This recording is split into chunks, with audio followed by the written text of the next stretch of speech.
Welcome to the State of Missouri 2022 celebration of Asian American and Native Hawaiian Pacific Islander Heritage Month.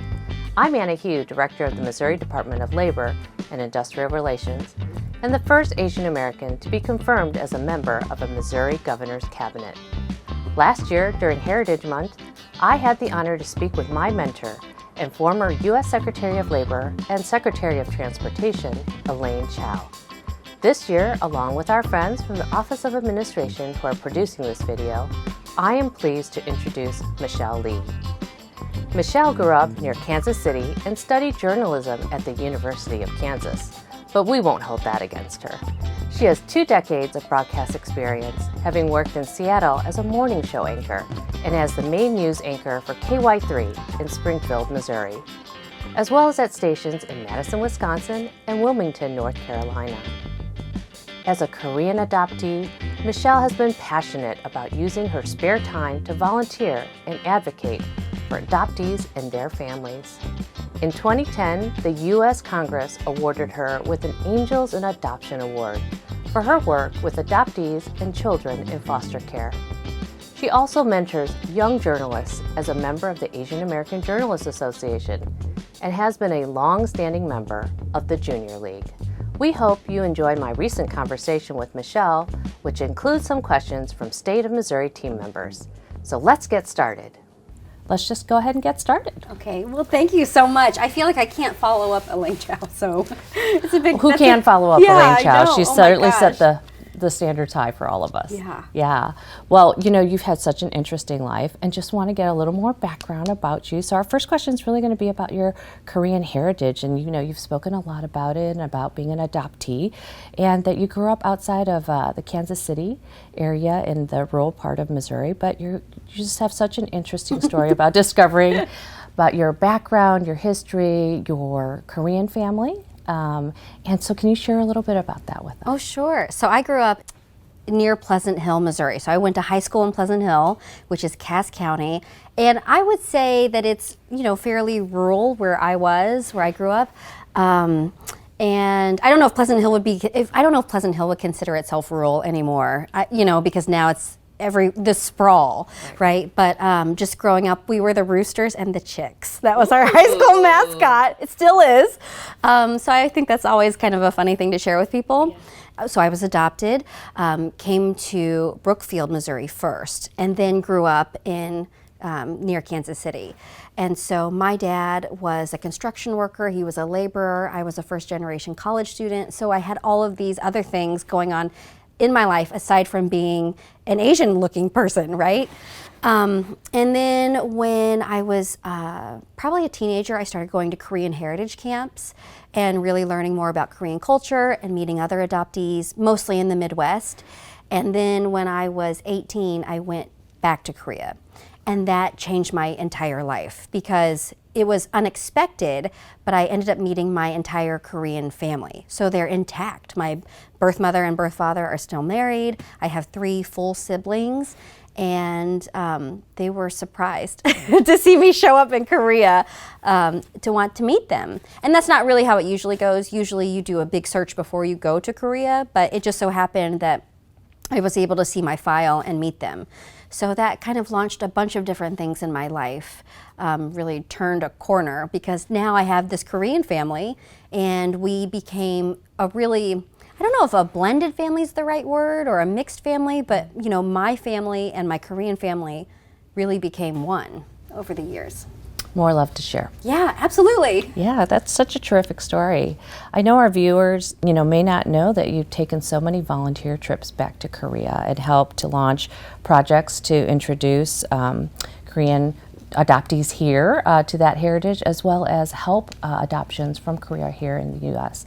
Can you talk a little bit more about your work on behalf of these folks? Sure. So, I haven't done this in a while because things have changed. Like the conversations around adoption have changed, and what parents should want to do when they, become parents to their children. So I used to go to Korea and go with adoptive families, with an adoption agency, and help them kind of navigate and understand their expectations when they go to Korea, because it is a really big journey for an adoptee to go to Korea. You know, this everything smells different, everything looks different. The television, the technologies, like on the streets, they're just so, it looks like Times Square everywhere. I think when you first show up in Korea, you're like, wow. So I helped navigate some of those tours for adoptees when they decided to go back to Korea. And then we always had this component where we would escort babies back to the United States. And so, you know, a lot of that was honestly pre 9/11. So you could just, you know, take the baby, escort, you know, you would have the baby all day and on the plane ride, and then you would just go to the gate and you would just drop the baby off with at the gate, you know. So I did that, many trips like that. And then, you know, everything has changed now to where it's really important that the parents go to Korea. You know, that's something that is more beneficial, I think, for the parents to be immersed in culture so that they understand that that's a part of their family now.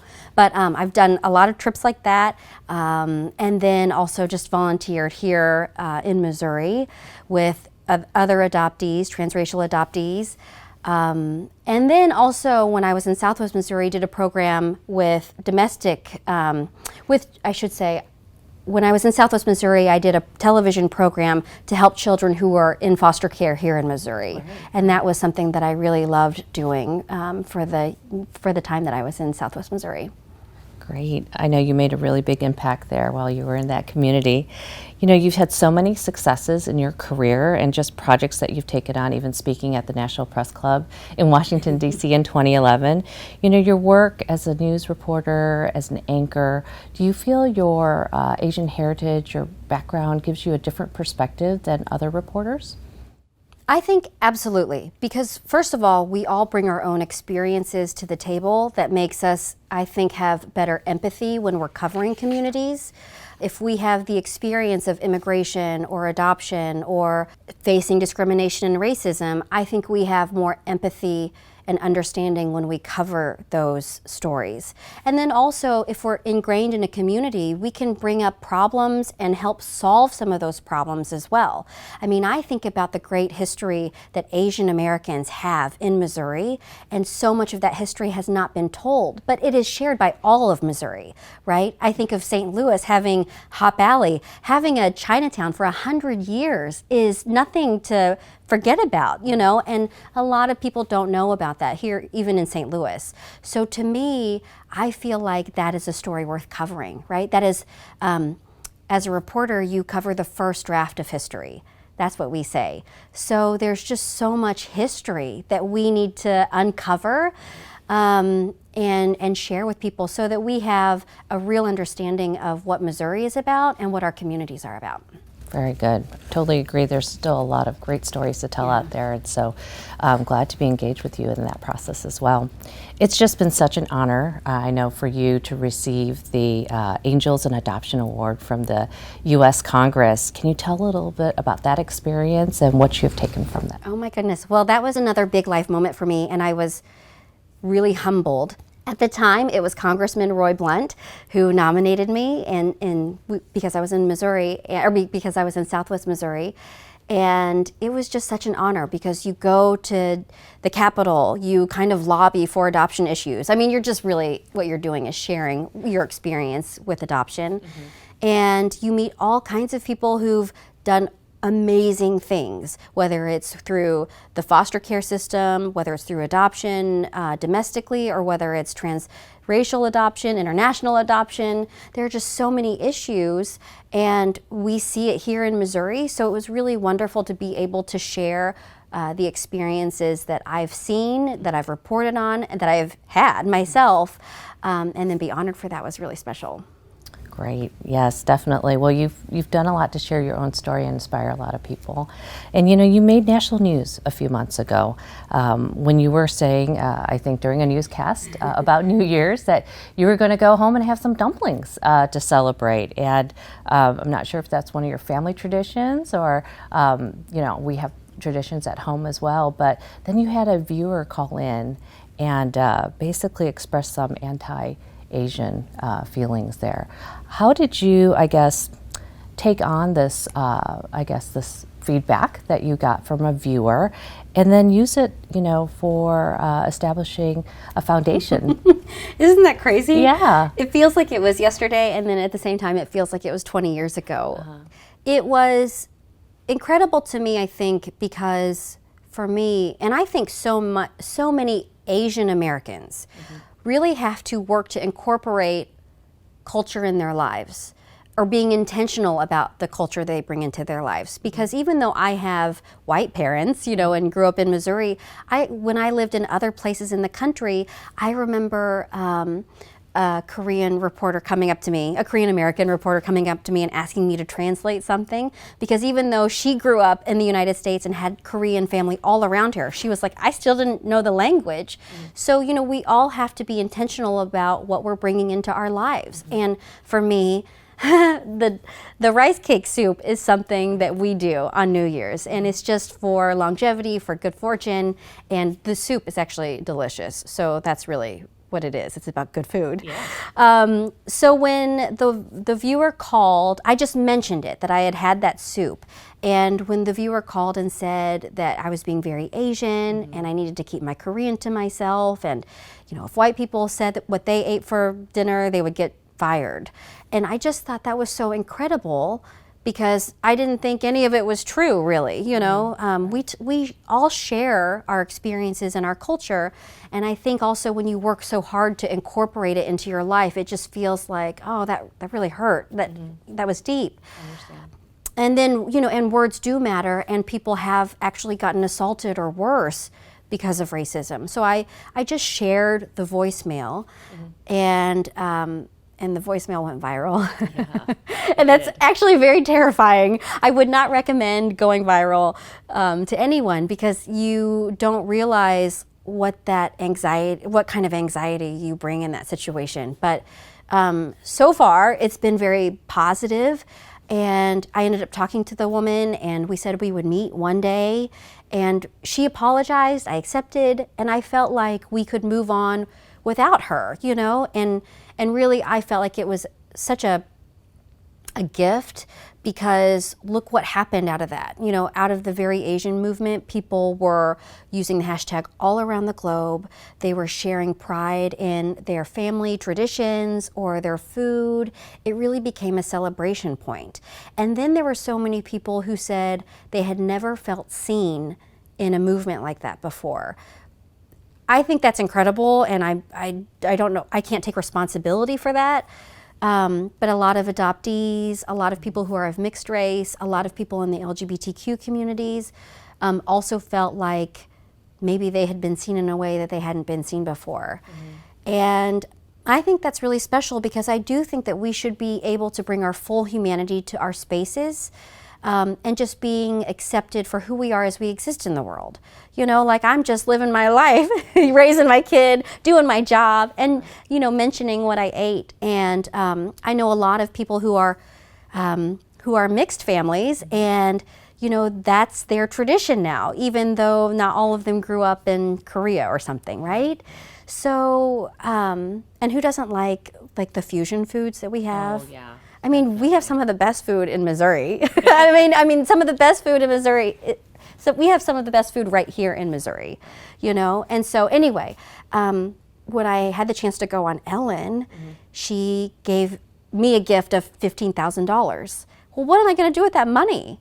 I mean, I could have bought new windows, which is what I needed. But I thought, the best thing I can do is make this into something actionable that can help with change in the state of Missouri and beyond, but something that can really speak to, I think, the kids in Missouri who have come to us and already said that they would like help with things, and to make a real impact, because I do feel like especially Midwestern Asians have a connection, because we have grown up not on a coast, and we have a different kind of grit and Midwestern sensibility and mentality, and I think that we're all really proud of that, and it would be nice to have an organization that also helps support that. Yeah, I'm all on board. Yeah, being a Midwestern Asian American too. Yeah. And being mothers who want to leave a legacy for our children as well and share our culture and perspectives. I think it's really important. I mean, I feel coming to the state of Missouri and being able to bring celebrations like Lunar New Year, which we've now celebrated since 2018, and now Asian American, Native Hawaiian, and Pacific Islander Heritage Month.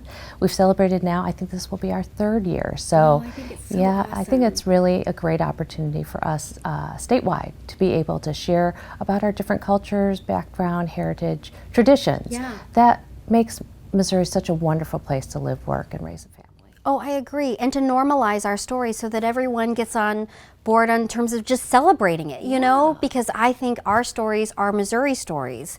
And our experiences are experiences that our fellow Missourians can share, you know. So I'm really grateful for the work that you do, and I know that so many people can relate to coming to this country, you know, and starting over. Like, I think about my husband's grandfather who immigrated to St. Louis from Poland, and kind of like this erasure that he had to do because he had to come here, he had to speak English, he didn't pass on a lot of Polish to his kids, and there's some loss in that, but we always celebrate the Polish heritage in my family's history. So, you know, I think it's really neat that we can now celebrate being Asian in our family too. We've always celebrated it. It's just much more broad and more public now, right? Yeah. Great. Well, thank you so much. We have a few questions from some of our state team members. If you'd be interested in answering some for us. Great. Hi, Michelle. My name is Wanda Cini with the Missouri Office of Administration, where I work as a public relations coordinator. I have a question for you today.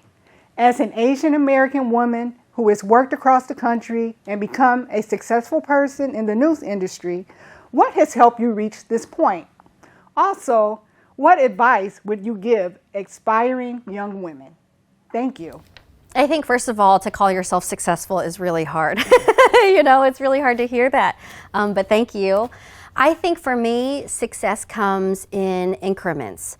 So while you're doing the work, you don't really realize that you are being successful, or you don't necessarily realize that you are doing something bigger than yourself. So I always think that just taking that first step or doing impact in your own community can really help you not only make a difference and be successful where you are, but also lead you to greater things.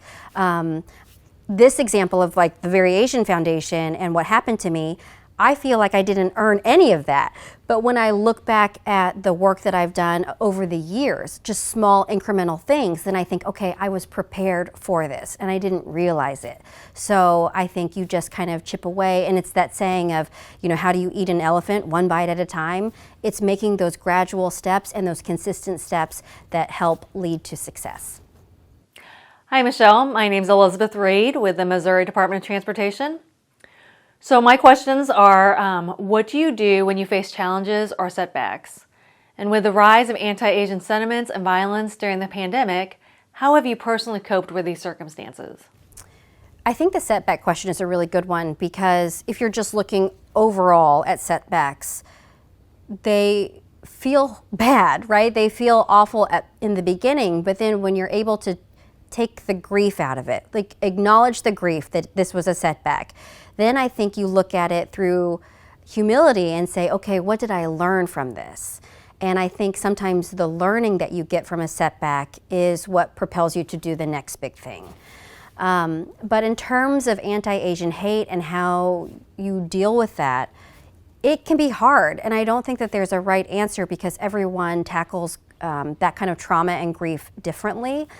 And for me, I feel like sometimes I pull myself out of those headspaces because I just have a toddler. So I have to immediately you just get pulled out of it because you are, you are meeting the demands of a toddler. But I do think that there are times when I need to walk away from news, and here I am in the news. I have to walk away from just seeing the constant headlines and the videos that we've seen of brutality done to our elders and our women. And I think that it is healthy to try to do active self-care.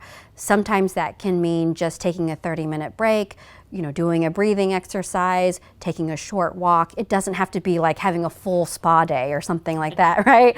But I definitely feel like taking a break is just a really good thing to do. And then also, I will say, there is this idea that there is real work that needs to be done in our communities. The chance that you walk out of your house and get brutalized or worse is actually a very small percentage. So just knowing that, I think, sometimes helps me. Granted, I don't want to ever seem disingenuous about the lives impacted or lost because of racism and discrimination and brutality.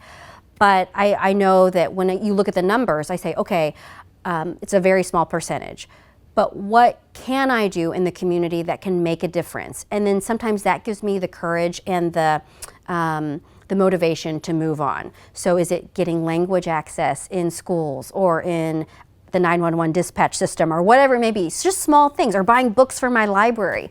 Those are things that kind of keep me motivated and keep me in a positive headspace. Hi, Michelle. My name is Ashley Wilson. I'm with the Mo Health Net Division under the Department of Social Services. We serve the Medicaid population in Missouri. Have you dealt with people who have prejudged your abilities based on stereotypes? What do you think Americans of all backgrounds can do to help each other make the most of our country's many opportunities to thrive and succeed?